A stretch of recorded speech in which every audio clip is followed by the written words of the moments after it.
मेरा नाम स्मृति तिवारी है। मैं आज आपको अपनी ज़िंदगी के बारे में बताना चाहती हूँ। जल, रोली, रुचना, अक्षत, फूल, 33 करोड़ में से चलाता कौन है इस पृथ्वी को? मैंने जब अपनी आंखें बंद करी तो मैंने एक दर्शन देखा कि पिता कुछ भी हो पर तेरा भवन मुझसे न छूटे। अगर तुम्हारी मूर्तियों में दम है तो एक मेरा आत्मा वापस ला के दिखा। मैंने कहा, मैंने इस बच्चे का जीवन दान मांगा। मैंने कहा कि यही बच्चा मेरी गोद में आए। Oh my God, it's a complete miracle.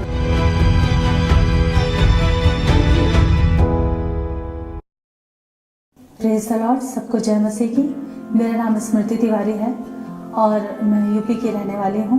मैं आज आपको अपनी ज़िंदगी के बारे में बताना चाहती हूँ कि मैं एक बहुत ही स्टॉन्च हिंदू परिवार, ऐसा ब्राह्मण फैमिली में पैदा हुई, पली बढ़ी और वहीं के जो तौर तरीके थे वो सीख कर बड़ी हुई।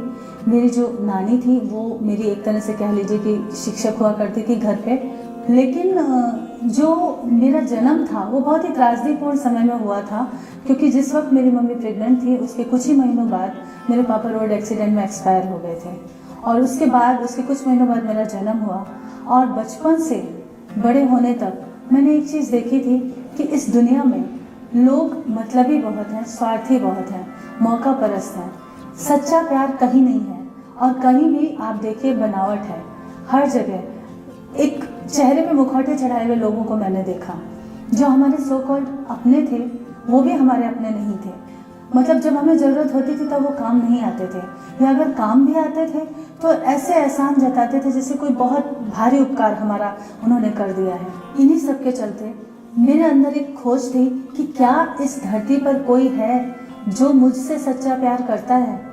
और दूसरी चीज़ एक ये थी कि हमारे पास बहुत ही ढेर सारे रिचुअल्स होते थे, रीति रिवाज जिनको हम कहते हैं, कर्म कांड, पूजा पाठ, वो सब हमें बचपन से सिखाए जाते थे और मैं उन सबको करते हुए बड़ी हुई। लेकिन उनमें मेरा कहीं ना कहीं विश्वास जम नहीं पाता था।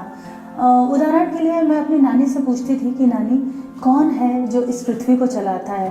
क्योंकि दिल में कहीं मुझे लगता था कि कोई एक ऐसी शक्ति होगी जो इस पूरी सृष्टि को चलाती है।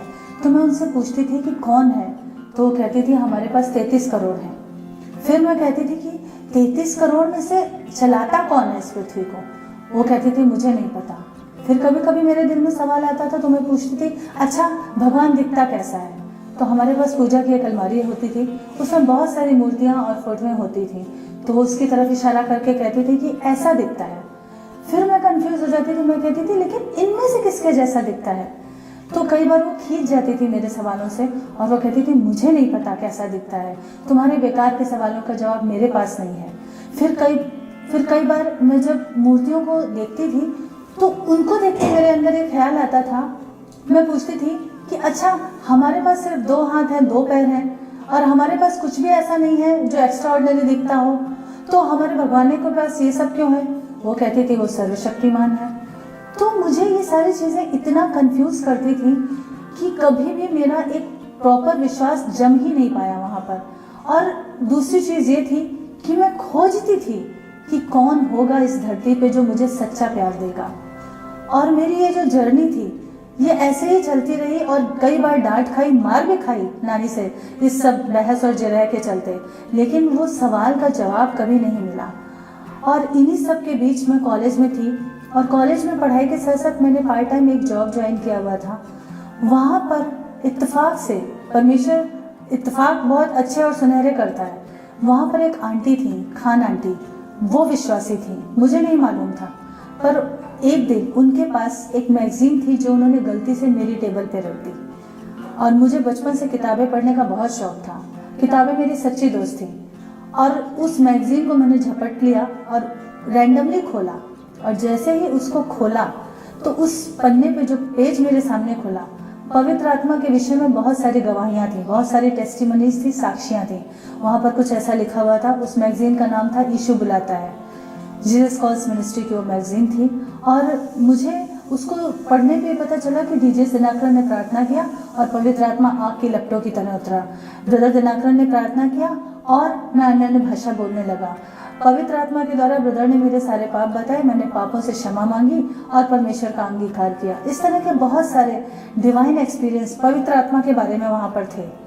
तो मुझे बड़ा ताज्जुब हुआ मैं सोचने लगी, हम तो बहुत कुछ करते हैं, पूजा पाठ में बहुत सारा समय बिताते हैं, जल रोली रुचना अक्षत फूल बहुत कुछ, शंख घंटी सब कुछ करते हैं, लेकिन उतना करने के बाद भी ये जो एक्सपीरियंस, ये जो अनुभव यहाँ इस किताब में लिखे हुए हैं जो लोगों को मिले, वो तो हमें आज तक, मुझे तो आज तक कभी ऐसा कुछ फील ही नहीं हुआ।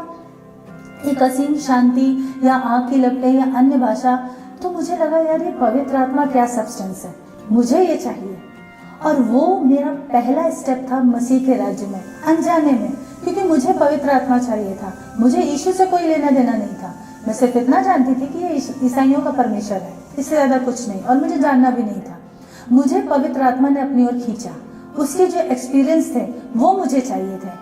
तो उसके बाद वो आंटी से, खान आंटी से मैंने बहुत सारे सवाल पूछना शुरू किए, तो उन्होंने मुझे एक नया नियम ला कर दे दिया। और जब मैंने वो नया नियम फटाफट पढ़ लिया, काफ़ी कुछ समझ में आया या नहीं भी आया, तो उससे संबंधित सवाल अब मैं उनसे पूछने लगी। फिर मेरे दिल में एक इच्छा जागी कि मुझे पूरी बाइबल चाहिए। फिर एक और इच्छा जागी कि मुझे चर्च जाना है। जब ये सारी बातें मैंने आंटी को बोलना शुरू किया, तो उन्होंने कहा, क्योंकि वो मेरे रिश्तेदारों को जानती थी, तो उन्होंने कहा कि बेटा ये पॉसिबल नहीं है। मेरे जो मामा जी हैं वो बहुत ही कट्टर हिंदू ऐसे हैं, तो उन्होंने कहा बेटा तुम्हारे जो मामा है वो झगड़ा करेंगे कि मेरी भांजी को गलत रास्ता क्यों बता रही हो, तो मैं तो ये जोखिम नहीं ले सकती।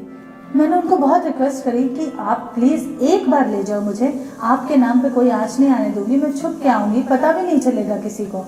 किसी तरह आंटी राजी हो गई। अब सवाल था घर में मम्मी को कैसे मनाना है, क्योंकि हम जॉइंट फैमिली में थे, जैसा मैंने बताया कि मामा जी के पास थे। अब मैं वहाँ पर मम्मी को बार बार मनाने की कोशिश कर रही थी, पर एक ब्राह्मण परिवार की लड़की अगर चर्च जाए या बाइबल पढ़े, ये उस समय बहुत ही एक खेद का विषय, एक शर्म का विषय था।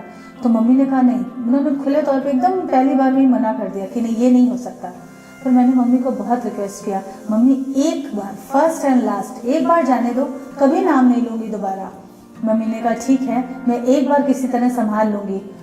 और वो एक बार जब मैं चर्च गई तो वहाँ पर मुझे कुछ नहीं पता था, वो लोग जैसे कर रहे थे मैं भी वैसे करने की नकल कर रही थी। हाथ उठाते थे तो मैं हाथ उठाती थी, मुझे कुछ समझ नहीं आया था। लेकिन अचानक आराधना के दौरान मैंने जब अपनी आंखें बंद करी तो मैंने एक दर्शन देखा। मुझे उस समय इन सब चीज़ों के बारे में कुछ भी नहीं मालूम था।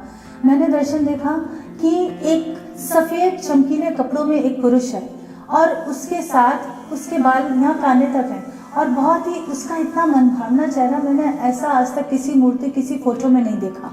और उसके साथ एक छोटी सी बच्ची है 5-6 साल की, जो हाथ पकड़ के सीढ़ियों पर चढ़ रही है। और वो सीढ़ियाँ इतनी ऊंची, इतनी लंबी हैं कि मानो स्वर्ग तक जा रही हैं। और वो बच्ची उस पुरुष के साथ इतनी खुश है जैसे एक बेटी अपने बाप के साथ खुश होती है।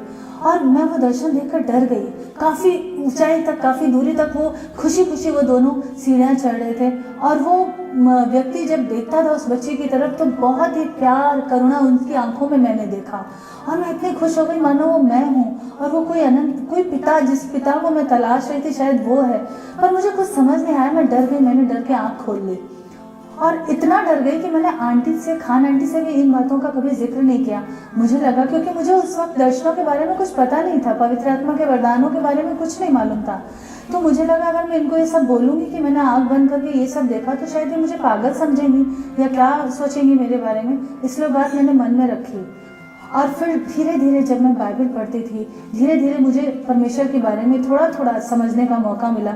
सबसे अहम सवाल जो मेरा था कि ईश्वर दिखता कैसा है, या हम इंसान अगर ऐसे हैं तो हमारे पास जो मूर्तियां हैं उनके पास ज़्यादा हाथ पैर क्यों हैं, या ज़्यादा उनके अंग क्यों हैं, मेरे पास वैसे क्यों नहीं है। वो सवाल का जवाब मुझे मिला जब मैंने बाइबल पढ़ी। तो पहले ही अध्याय, उत्पत्ति के पहले ही अध्याय में, उसके पहले अध्याय की 26वीं और 27वीं लाइन में लिखा था कि आओ हम मनुष्य को अपने स्वरूप और समानता में बनाएं। इसका मतलब ये है कि मेरे परमेश्वर के भी सिर्फ 2 आंखें हैं, एक ही चेहरा है, एक ही मुंह है, 2 हाथ हैं, 2 ही पैर हैं, 2 ही कान हैं, कुछ भी अलग नहीं है, क्योंकि हम इंसानों को उसने अपने स्वरूप और समानता में बनाया है।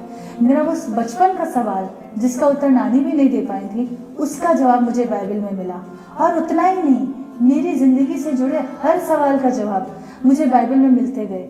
लेकिन जैसे जैसे मैं बाइबल पढ़ती थी, पहली बात तो ये कि मैं छुपकर बाइबल पढ़ती थी, क्योंकि उन दिनों मेरे घर में खुलेआम बाइबल पढ़ना अलाउड नहीं था। मैं कई बार बाथरूम में भी छुप जाती थी बाइबल पढ़ने के लिए बहाने से। और कई बार जब इधर उधर देखती थी कि सब लोग रूम से अलग हैं तो कमरे को थोड़ा बंद करके और छुप के पढ़ती थी, या किसी दूसरी बुक के अंदर वो नया नियम या बाइबल छुपा के पढ़ने की कोशिश करती थी। इस तरह से मैं पढ़ती थी कि वचन को जानना, मुझे बाइबल को जानना है, मुझे क्योंकि मुझे अपने इस परमेश्वर को जानना था जो अब मेरा परमेश्वर बन चुका था। और चर्च जाने की मुझे आज़ादी नहीं मिलती थी। 2-3 महीने बहुत मम्मी को मस्का लगाना पड़ता था, मम्मी प्लीज़ एक और जाने दो, तब कहीं जाकर वो परमिशन देती थी। लेकिन ये चोरी ज़्यादा दिन चल नहीं पाई, क्योंकि जब वो जो चर्च था वो मेरे घर से बहुत दूर था, मुझे 3 बार कन्वेंस चेंज करना पड़ता था और आते आते बहुत देर हो जाती थी। और संडे के दिन सुबह सुबह लड़की कहाँ गई तो पूरे घर में मामा मामी भैया सब बहुत हंगामा होता था।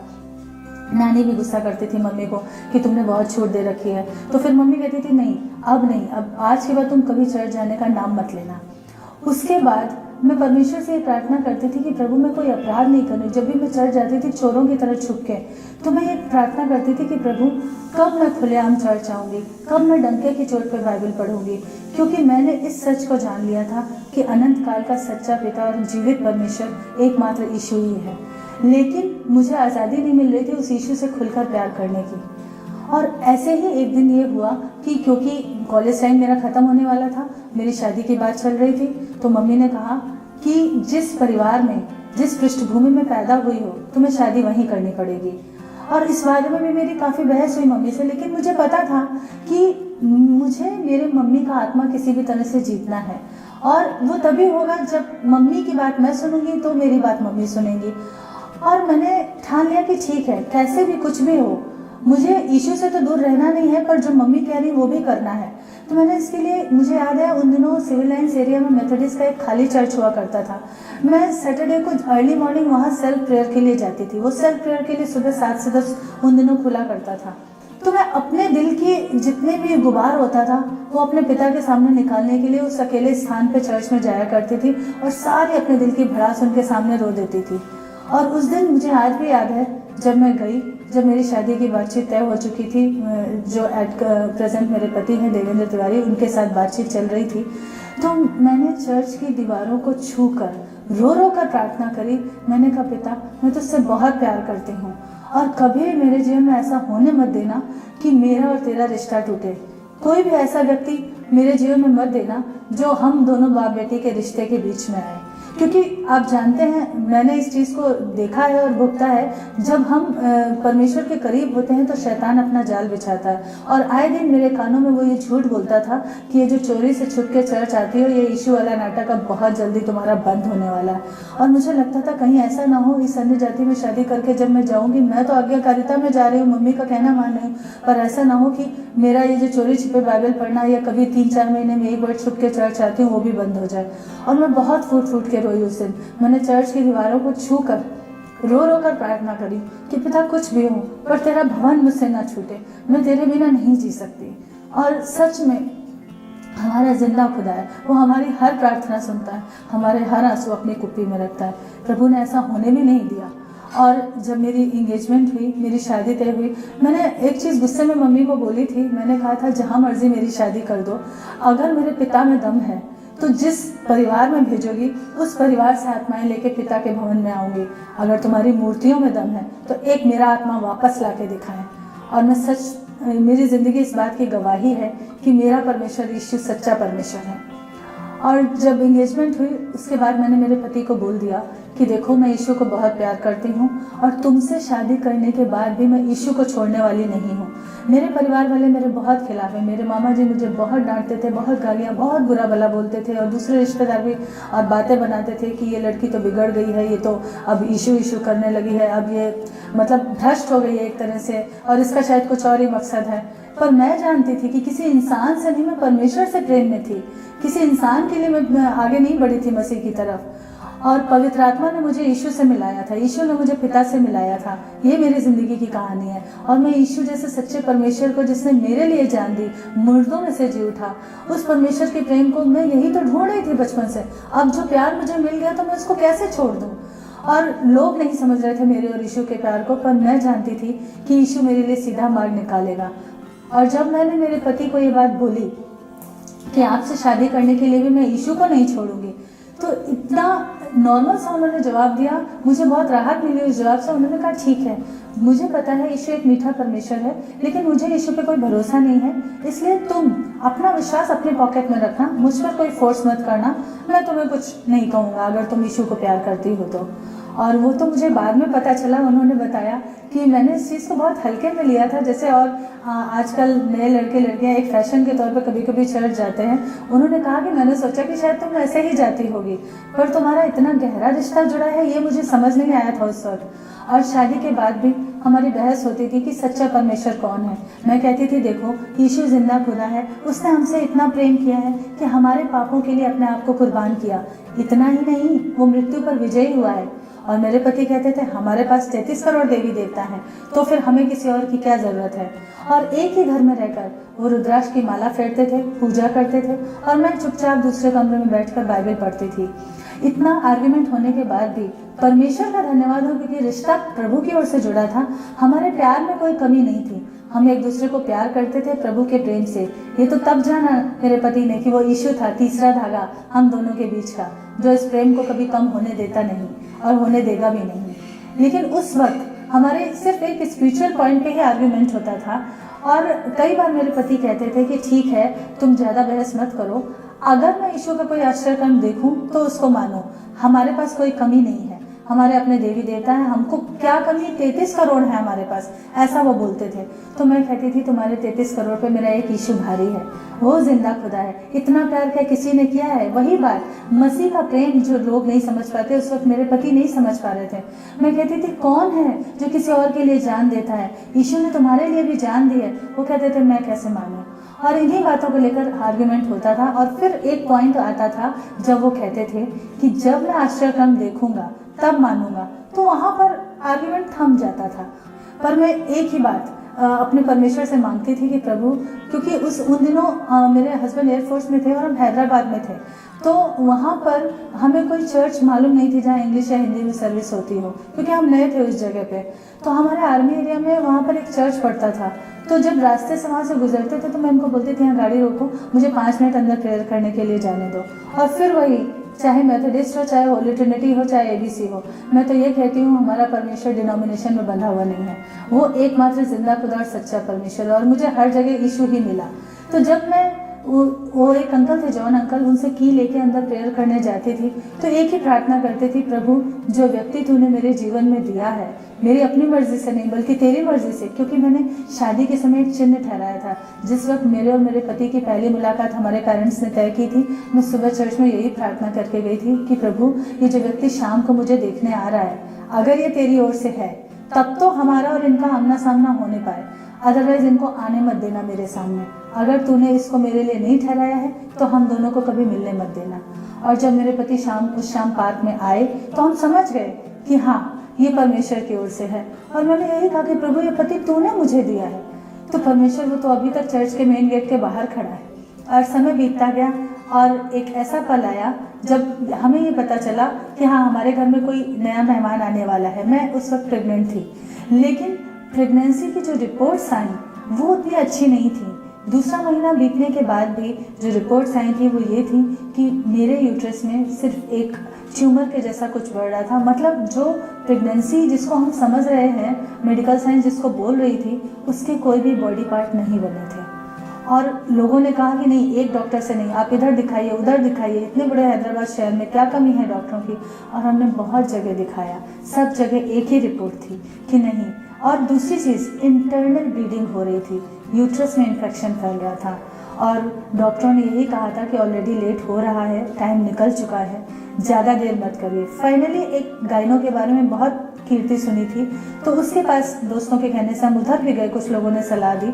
तो उन्होंने तो बोला कि बस अब बहुत हो गया, आप इधर उधर घूम फिर लिए, फटाफट विदिन 10 to 15 डेज ये अबॉर्शन हो जाना चाहिए, नहीं तो फिर नेक्स्ट टाइम आप कंसीव करने में मतलब प्रॉब्लम क्या आएगी, शायद कर ही ना पाओ, ऐसा उन्होंने बोला। तो मैं तो रोते हुए उस हॉस्पिटल से बाहर निकल आई। तो मेरे हस्बैंड को बाद में डॉक्टर ने समझाया कि देखो अभी उसकी एज छोटी है, उसको इतना समझ नहीं आ रहा है, आप समझदार हो, कैसे भी करके उसको समझा बुझा के 10-15 डेज के अंदर लेके आओ, क्योंकि अबॉर्शन ज़रूरी है आपकी भलाई के लिए। तो मेरे हस्बैंड ने भी वही कहा कि डॉक्टर की बात मानो।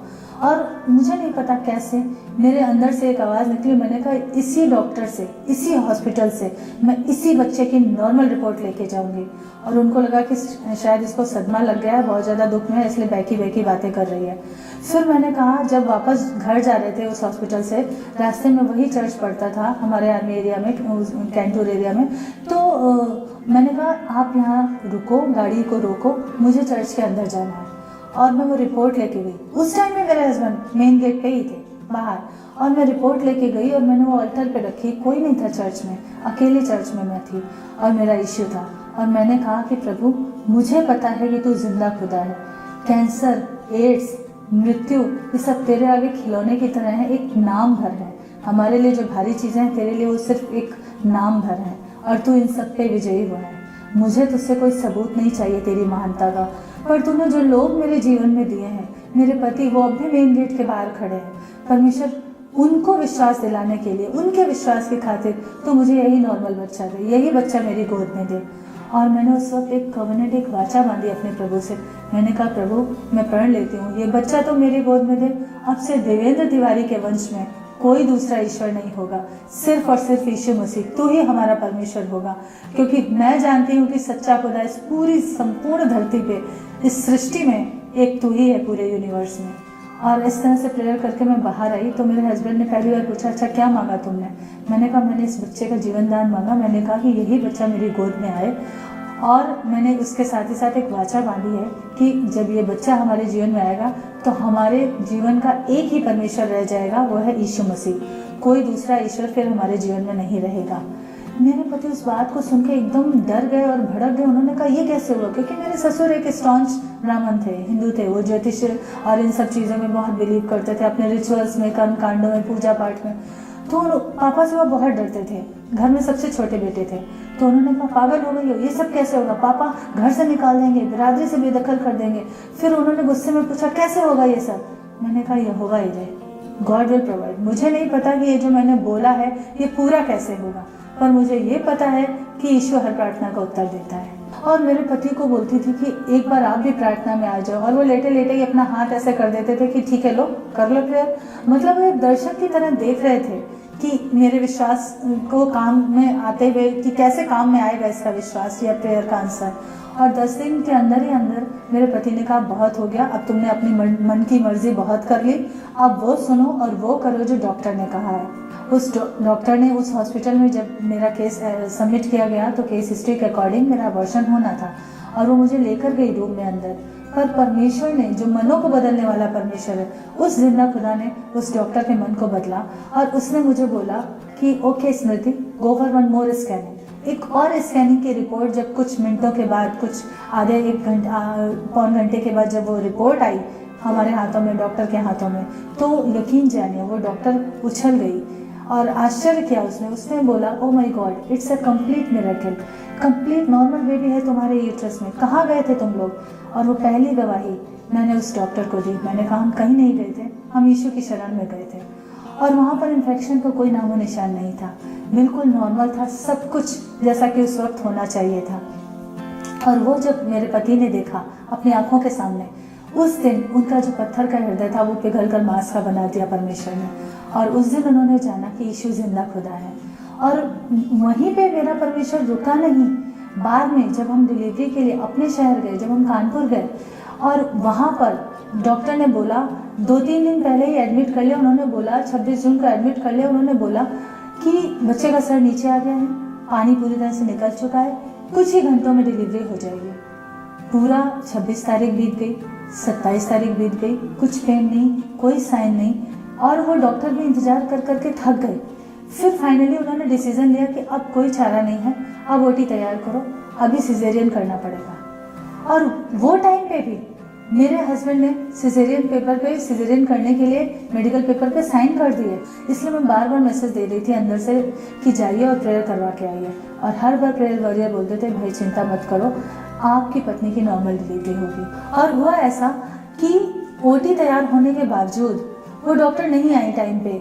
मुझे नहीं पता परमेश्वर ने उनको कैसे रोक रखा, कहाँ क्या रुकावट आई, पर वो पूरा समय बीत गया।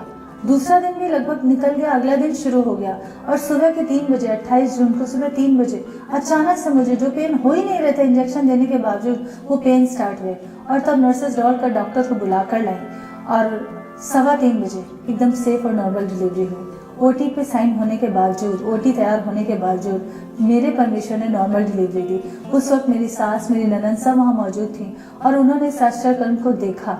मेरे पति से दूसरी बार परमेश्वर ने बात की और बाद में उन्होंने मुझे बताया था कि इसी बीच जबकि हम इन सारे दौर से, इस इंसिडेंट से गुजर रहे थे, पेनफुल इंसिडेंट था हमारे लिए, तब मेरे पति ने वो कैथलिक हॉस्पिटल था, मरियमपुर हॉस्पिटल, उसके चैपल में बैठकर एक प्रार्थना की थी कि प्रभु, पहले वो रिजिड थे कि नहीं बेटा दे, तुम्हारा यीशु बहुत कमाल का है तो ऐसा ही करे वैसा ही करे।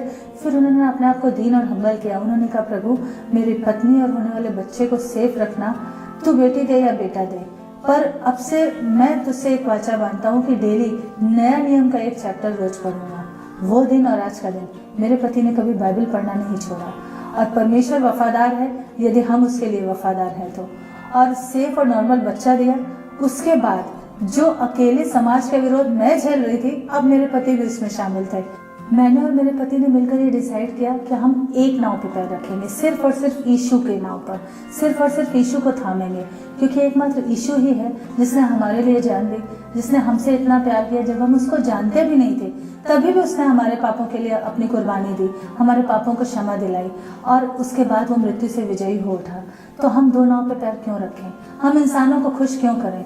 क्यों ना हम उस जिंदा खुदा को खुश करें जो सर्व सामर्थी है। और हमने पूरी तरह से इस बात की घोषणा कर दी कि अब हम सिर्फ और सिर्फ यीशु को मानेंगे, आपके किसी रिचुअल में शामिल नहीं होंगे, किसी पूजा पाठ में। यहाँ तक कि हमारे अड़ोसी पड़ोसी भी हमसे नाखुश रहने लगे, क्योंकि पहले जब वो पूजा पाठ के लिए आमंत्रित करते थे तो हम जाते थे। हमारा उन पड़ोसियों के लिए प्यार कम नहीं हुआ। हमने कहा ठीक है, आपके घर में फंक्शन है, हम जरूर आएंगे, हम आपकी खुशी में शामिल होंगे, पर हम अपने परमेश्वर के प्रति वफादार रहेंगे, क्योंकि हम जहाँ जन्मे थे हम उसको जानते भी नहीं थे, तब भी उसने हमसे इतना प्यार किया कि जब एक बार उसको पुकारा, उसके नाम से प्रार्थना मांगी, उसने हमारी हर प्रार्थना का उत्तर दिया। तो इस सच्चे परमेश्वर को हम कैसे छोड़ दें? और धीरे धीरे वही लोग, खासतौर से मेरे मामा जी जो मेरे सबसे बड़े विरोधी हुआ करते थे, आज की तारीख में वो फ़ोन करके बोलते हैं, मेरे हस्बैंड को बोलते हैं, मेरे हस्बैंड पास्टर हैं अभी, तो वो मेरे हस्बैंड को बोलते हैं कि इस पॉइंट के लिए प्रार्थना करो या ये प्रेयर पॉइंट है। मम्मी को बोलते हैं। मेरे पति का उद्धार पहले हुआ, उसके बाद मेरी मम्मी का, क्योंकि मैं रात दिन प्रार्थना करती थी कि प्रभु, मेरी मम्मी ने तो अभी आश्चर्य कर्म भी देख लिया, बेटा उनकी नज़रों के सामने हो गया, लेकिन जो फियर ऑफ सोसाइटी है मम्मी के अंदर वो टूट नहीं रहा है। परमेश्वर, ये हमारे बस की बात नहीं है, क्योंकि ये काम सिर्फ पवित्र आत्मा कर सकता है।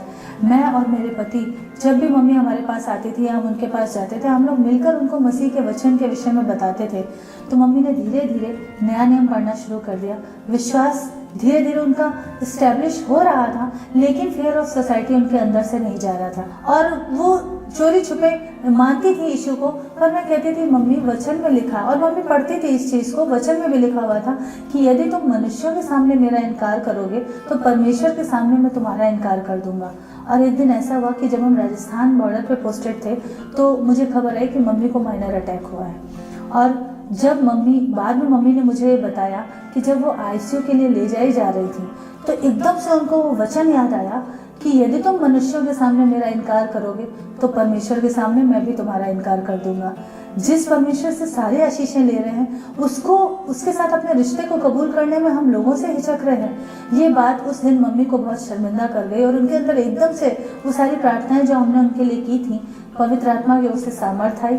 और जो मेरे रिश्तेदार वहाँ पर खड़े हुए थे, मेरे कजिन सिस्टर्स वगैरह वहाँ थी, मेरे मामा की बेटियाँ थी, तो मेरे मामा की बेटी से उन्होंने बोला कि मेरे लिए किसी मंदिर में कोई पूजा पाठ मत करवाना। मम्मी को लगा अगर मैं आईसीयू में गई और वहाँ से वापस नहीं आई तो मेरा आत्मा कहाँ जाएगा, क्योंकि मैंने तो अब तक खुलकर यीशु को स्वीकारा ही नहीं है। और उस दिन उनके अंदर हिम्मत आई और उन्होंने मेरे कज़न सिस्टर को बोला कि मेरे कज़न ब्रदर थे, मौसी के बेटे, उनके पास इत्तेफाक से मेरे पास्टर का नंबर था, तो उन्होंने कहा कि हरीश के पास नंबर है, उससे तुम वो नंबर ले लो, मेरे पास्टर को फ़ोन कर दो ताकि वो आकर यहाँ प्रार्थना कर जाएं। और उसके बाद चर्च में फ़ोन किया और हमारी जो एबीसी चर्च थी वहाँ से पास्टर लोग आए, मम्मी के लिए दुआ हुई। उस दिन सारे रिश्तेदार क्योंकि वहाँ जमा थे तो उन सबको ये पता चल गया कि इनकी बेटी पागल नहीं है यीशु के प्यार में, अच्छा ये भी उसी पागलपन की शिकार हो चुकी हैं। और इस तरह से परमेश्वर ने मेरी मम्मी का उद्धार कंप्लीट किया कि सोसाइटी का जो फियर ऑफ सोसाइटी था वो तोड़ दिया उनके जीवन से। और तब से फिर वो खुलेआम बाइबल पढ़ना, चर्च जाना और यीशु के साथ अपने रिश्ते को कबूल करना सीख गई। और आज प्रभु का धन्यवाद हो कि मेरे बेटे का भी बपतिस्मा हो चुका है। वो जब छोटा था, 7th स्टैंडर्ड में पढ़ता था, तभी उसने जिद करके बपतिस्मा लिया। और हम उस वक्त उसको समझा रहे थे कि तुम अभी बहुत छोटे हो, तो उसने एक बात बोली कि नहीं, मैं यीशु का बेटा हूँ, मुझे मेरे और यीशु के रिश्ते के बारे में पता है। तो मैंने उसको एक चीज़ बोली थी, बेटा ठीक है। और लोगों ने भी कहा था, हमारे जो क्रिश्चियन फ्रेंड्स थे, जो स्पिरिचुअल हमारे गाइड थे, कि नहीं, जब बच्चे ने दिल से इच्छा ठानी है तो उसे करने दो। उसने कहा मैं कभी पीछे नहीं हटने वाला, मैं यीशु का हूँ और यीशु का ही रहूंगा, मुझे प्लीज आप बपतिस्मा लेने दो। फाइनली उसने बोला आप मना भी करोगे तो भी मैं बपतिस्मा लूंगा। और मेरे पति के विषय में भविष्यवाणियां हुई थी कि परमेश्वर तुम्हें अपनी भेड़ों का चरवाहा बनाने पे है। तो मेरे हस्बैंड कहते थे नहीं, हंसते थे कि नहीं मैं जॉब करूँ, मुझे पास्टर नहीं बनना है। लेकिन परमेश्वर ने सही समय पे उनको न केवल ऑर्डेन किया बल्कि हमें एक कलीसिया का पासवान भी बनाया। और प्रभु का धन्यवाद हो कि जो एक व्यक्ति से शुरू हुई थी कलीसिया, वो अभी धीरे धीरे, और बहुत स्पीड से कोई काम होता है वो परमेश्वर का नहीं होता। परमेश्वर एकदम सॉलिड काम करता है और धीरे धीरे करता है। और जब हम एयरफोर्स जॉब के थ्रू डिफरेंट स्टेट्स में हमारी पोस्टिंग होती थी, तो जब हम जैसलमेर में थे, राजस्थान बॉर्डर में, तो वहाँ पर भी परमेश्वर ने हमारा इस्तेमाल किया। एक परिवार था जिनकी शर्मा फैमिली थी, जिनकी मिसेस को मिसकैरेज हो जाता था, शायद 1 या 2 बार हो चुका था। जब हम वहाँ ट्रांसफ़र होके पहुँचे, उस वक्त जब हम उनसे मिले हैं तो वो काफ़ी दुखी हालत में थे। तो मैं उनको हर बार, मैंने उनसे फ्रेंडशिप, मेरे हस्बैंड की पहले से जान पहचान थी, पर फ्रेंडशिप मैंने उनकी वाइफ से की और मैं उनके पास मिलने जाती थी। वो सिस्टर को मैं हर बार यीशु के बारे में बताती थी। मतलब वो सुनते थे, एक कान से सुनते थे, दूसरे कान से निकाल देते थे। पर मैं ये सोचती थी कि प्रभु इनको तेरी ज़रूरत है, पर इन्हें नहीं पता। तो जब मैं अपने घर से उनके घर या उनके घर से वापस अपने घर आती थी, तो मैं रास्ते में एक प्रार्थना करते हुए आती थी कि प्रभु ये नहीं जानते कि इन्हें तेरी ज़रूरत है, पर तू तो जानता है कि इनको तेरी ज़रूरत है। यीशु तो इनका मन खोल तेरे लिए, यीशु तो इनका मन खोल तेरे लिए। और ऐसे करते करते 6 महीने बीत गए। यहाँ तक कि मेरे बेटे के जन्म की जो गवाही बताई थी, तो उन्होंने प्रेयर टावर का नंबर भी ले लिया था, पर कभी फ़ोन नहीं किया था। तब क्रिसमस पड़ा उस बीच में, तो उन्होंने कहा चलो आज क्रिसमस है, आज प्रेयर टावर फ़ोन लगाते हैं। और जब उन्होंने फ़ोन किया प्रेयर टावर में, तो प्रेयर वॉरियर ने इतने अच्छे से बात की कि वो मतलब बिल्कुल खुश हो गए उस प्रेम को पाके। और फिर उनका ऐसे अचानक से विश्वास बढ़ा कि वो हर दिन फ़ोन कराने लगे। फिर बाद में जब मैं वापस जैसलमेर गई, तो उन्होंने फिर मुझे बोला कि सिस्टर आप आके प्रेयर किया करो। और हाँ, मैं और उनकी पत्नी, हम दोनों मिलकर रोज़ प्रार्थना करते थे। और प्रभु के अनुग्रह से वापस उनकी वाइफ ने कंसीव किया। और जो डॉक्टर कह रहे थे कि नहीं इस बार भी ऐसा ही होगा, मैंने कहा नेगेटिव आवाज़ों को मत सुनो, यीशु पर भरोसा रखो। और प्रभु ने उनको भी एक बेटे की आशीष दी। और आज की तारीख में उनके पास 2 बेटे थे। परमेश्वर ने बड़ी आशीष दी और उस परिवार ने न केवल बपतिस्मा लिया, बल्कि आज भी वो लोग मसीह की जिंदा गवाही बनकर पूरी खराई से मसीह में चल रहे हैं और सेवा कर रहे हैं। मेरी जिंदगी में जो यीशु ने काम किया, तपते रेगिस्तान के जैसा मेरा जीवन था। सच में प्यार के बूंद के लिए तरस रही थी। और उस समय पे, सही समय पे यीशु ने आके अपना प्यार मेरे जीवन में बरसाया। तो मेरे दिल में ये एक बोझ है कि जैसे मेरे पापा एक्सपायर हो गए, वो यीशु के बारे में नहीं जान पाए, काश कोई उन्हें बताता। क्योंकि ये सच्चाई मुझे पता है कि बिना यीशु के द्वारा कोई पिता तक नहीं पहुंच सकता। तो आत्माओं को बचाने का एक बर्डन है मेरे दिल में। और लोग जो इस दुनिया में, मैंने देखा लोग बहुत टूटे हुए हैं, लेकिन उस टूटन के बावजूद वो सच्चे परमेश्वर के पास नहीं आते। जो प्रेम का परमेश्वर, उसके पास नहीं आते, या तो लोगों के डर से, या अपने झूठे घमंड में, अपने झूठे रीति रिवाजों में फंसे रहते हैं। तो इन सब चीज़ों को लेकर मुझे एक प्रभु के दास ने कहा था कि बेटा तुम हर जगह नहीं पहुंच सकती, लेकिन तुम अपने एक्सपीरियंसेस और हर अलग अलग चर्च में, अलग अलग स्टेट में जाके हमने जो चीज़ें देखी, तो कई बार मुझे बहुत अफसोस भी होता है ये बोलने में, और लेकिन मुझे बोलना पड़ता है कि मसीह के प्रेम को लोगों ने बहुत छोटा कर दिया। उसकी जगह चीज़ें मैनिपुलेट हो रही हैं, जो कि नहीं होना चाहिए। अगर हम ये याद रखेंगे कि एक दिन हमें उसके सामने खड़े होकर हिसाब देना है, तो जो मैनिपुलेशन हो रहा है या जो पॉलिटिक्स है, खुले शब्दों में कहें, वो बंद हो जाएगा। क्योंकि हम मसीह के प्रेम से अगर एक दूसरे को सच्चा प्रेम करने लगेंगे और हम मसीह के प्रेम को ही सिर्फ फैलाने की तरफ ध्यान देंगे, बाकी चीज़ों को पीछे कर देंगे, तो शायद आज हमारे देश में क्रिश्चियनिटी की दशा और बेहतर हो जाएगी और बदल जाएगी। और ये सारे एक्सपीरियंसेस कैसे मेरा जन्म हुआ, कैसे मैंने मसीह को जाना, वो सब मैंने एक पुस्तक में संग्रहित किए, इसलिए ताकि मैं ये चाहती हूँ कि लोग ये पढ़ें और जानें उस सच्चे प्रेम को। और मैंने उस पुस्तक का नाम रखा सच्चे प्यार की तलाश में, क्योंकि बहुत से लोग हैं दुखी टूटे जो सच्चे प्यार को जानना चाहते हैं, तो वो जान जाएं इस सच्चे परमेश्वर को कि कौन है सच्चा परमेश्वर और कहाँ है सच्चाई। लोग यीशु की सच्चाई को जाने, इसलिए मैंने इस किताब को लिखा। यीशु के प्रेम को जाने, इसलिए मैंने इस अनुभव को लिखा। ये किताब इंग्लिश और हिंदी दोनों भाषाओं में है, इसलिए ताकि लोग जो दुखी और टूटे हैं, जो प्रेम की तलाश में हैं, वो